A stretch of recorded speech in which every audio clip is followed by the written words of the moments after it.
The attendant took my child's hand as he made his way up the steps into the bus. She told him, "Good morning, this is your seat." I stepped away from the door and went to the window where he was sitting. I tapped on the window trying to get my son to look at me. He wouldn't. The fan on the dashboard caught his attention, and there was no distracting him from that. I waved goodbye to him anyway. Time went on. We had our routine down, Brandon and me. I would guide him up the stairs of the bus and then go to the window to try and get my son to look at me. He never would. I simply could not compete with that fan on the dashboard that fascinated him so. But I kept waving. One day I noticed the other children sitting behind my child. One child would stare out the window as he was rocking back and forth. I wondered, what was he thinking? He had such a serious, far-off expression on his face. One morning, I noticed another child a couple of rows behind him. As I was waving to my son as the bus left, this particular child was waving at me and smiling. And so it became our new routine. Each morning, after I would tap on the window and wave to my son, I would then turn and wave to this little boy. Thank you. He actually appeared to be anticipating and turned to wave at. I admit, sorry.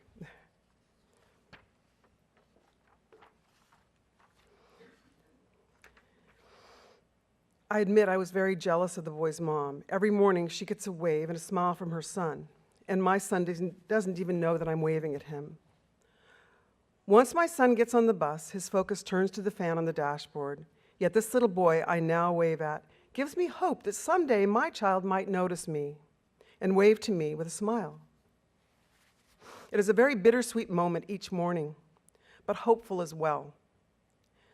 Many mornings I walk back to our house in tears, pleading with God to make my child be more like that child. One morning, I woke up on the wrong side of the bed. After I grumpily handed my child off to the attendant, I turned back to go back inside. I didn't tap on the window to wave goodbye to my child or anyone else's. As I got to my front door and was about to open it, something made me turn and look back at the bus. There it was, a panic-stricken face pressed against the school bus window with a little hand waving frantically at me. A wave of guilt spread over me. I hastily stepped back and turned to wave back, but it was too late. I don't think the little boy who waved saw me. Never again did I forget to wave to him, and I truly miss that little boy when he's not there to wave at me. I was sick one morning and asked my husband, and my husband had to do the bus routine for me. As I was giving him instructions as to what to put in the backpack and so on, I told him about the little boy in the 6th row and made him promise me he wouldn't forget to wave at him. "Why do you want me to wave at someone else's kid?" he asked me. I didn't have the energy to explain my feelings to him right then, that the little boy was my hope, my inspiration, my prayer for my own son. That I do it because for that one moment, I imagine my son being that little boy who smiles and waves goodbye to me each morning. Instead, I merely replied, "Just please." My husband promised he would. I would never trade my son for anyone else's. I thank God every day for my child and what he can do. But inside of me, I do long for the day that the little boy who waves will be mine. Another school year came and went. The little boy in the 6th row is no longer on the bus. But still, I wave at my son in the hope that he will wave to me. One day, out of the blue, the attendant said to me, "You know, it's the cutest thing. Whenever the bus starts moving and your son is humming and watching the fan, He'll hold his hand beside his leg and start opening and closing his fists, just like he's waving. Never give up hope. Have faith that what may seem impossible may just become possible someday, because you never know when the little boy who waves could be yours.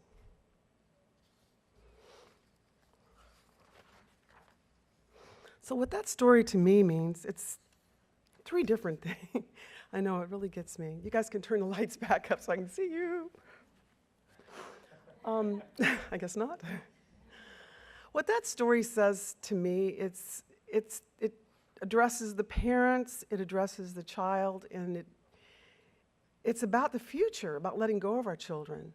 But I mean, we as parents, we get caught up in with everything, you know, the child, we know that child's inside there. Like all of our children are inside. They're there, even though the professionals may say, you know, we don't know if he's comprehending. Just because he's reading at 2.5 doesn't mean he's comprehending. So they'll look at the negatives and they'll try to focus on what isn't working instead of talking about the things that the hope and the possibilities and the dreams. And that's what this is about, is there's always hope. There's always possibilities.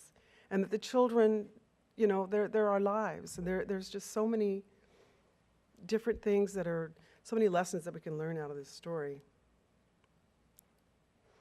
You know, the lessons of hope and compassion and understanding.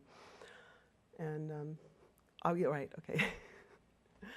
I kind of think of autism. I was talking to Temple Grandin's mom, Eustacia, and we were talking about how Temple is who Temple is because that's who she wants to be. It's not because Eustacia or Eustacia's husband or their family, the siblings, tried to fit her into a box of what they wanted her to be. She is who she wants to be because that's the way she is, and that's what she likes to do. And it's always good to focus on the gifts and the strengths and the talents that our children have and help them bring out the best of who they are, shine light on who they are. And I kind of think of it as a horse, you know. A lot of times we try to, if any of you ever horseback ride or anything, you walk up to a horse and you might be a little intimidated by the horse, but you kind of fake it until you make it, so to speak, you know. You walk up to the horse and you go, okay, I'm gonna get on you, but you don't let the horse know that you're scared. So I think our kids are a lot like that it's like you get on the horse and you're holding on for dear life. Now this horse is gonna go up that hill over there, but you just kind of have to trust that the horse knows what it's doing and follow the lead, you know? Like, I don't know if anybody's ever gone up a mountainside. The horse is doing all the work, but you're just kind of guiding and helping him get up the mountain or cross the river stream and that whole thing. It's a good way to look at it because our kids really do have a lot to offer us. We meet so many different artists that with autism, musicians and poets, and when our kids get interested in something, by God, they're interested. And they go hardcore, whether it's computers, whether it's whatever it is. They just love doing what they do.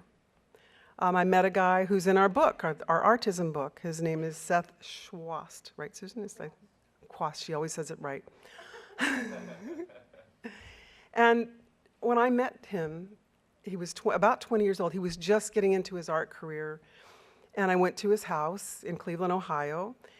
And his mother told me what the dream was for him was he was going to be able to push brooms at Wendy's. That was their goal for him at that point in time. And so Mom says that as a last resort, she just says, okay, we're going to try a different type of brush. And put a different type of brush in his hands, and now every single wall in their house is covered, 3,000 square foot house is covered with a painting. And this guy, he doesn't stop. He's like the Energizer Bunny on steroids or something. He just goes and goes and goes. And his work is magnificent. You know, his paintings are now selling $3,000–4,000 each, and he just is very interested. Anyway, I'm stimming out on that. Okay. There's good stems. Okay. I don't know how many of you remember where you were if you're a parent or well, mostly parent, I guess, because the teachers weren't sitting in the Safeway parking lot getting the diagnosis of their child with autism. No, it was me, and it was a lot of you. We were, you know, I got that phone call, and I I was going to find out for Jonathan that no, there's nothing wrong with him. He's fine. He's perfect. There was nothing wrong with him in my mind, but I decided I was going to prove my sister-in-law wrong because, you know, sister-in-laws are sister-in-laws. And anyway, I got that phone call of, yes, your son does have autism, and I was sitting in the Safeway parking lot. I had no idea what to do at that time. I mean, we hear the stories of people in 2006 that think that there aren't any resources. In 2006, in 1998, there were 34 books. I think mine was the 35th for Future Horizons at the time. And I don't know how many thousands of books there are right now. But back then, it was harder. And then before then, it was like Eustatia's Day. My God, I don't know what they did, you know? But anyway, it was that moment in time where I had to go through my own denial. And denial's a tough thing. It's really, really hard. Because nobody wants to believe that there's something wrong with their child. A lot of times it affects people's egos because they feel like it's a reflection on themselves. A lot of, you know, I'm not going to stereotype here, but I don't know. It's a hard thing to embrace denial, and I know that I had to do that at that time, and I know I was very close to not doing that.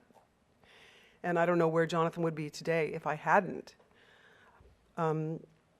There's just a lot of, just a very challenging thing to do.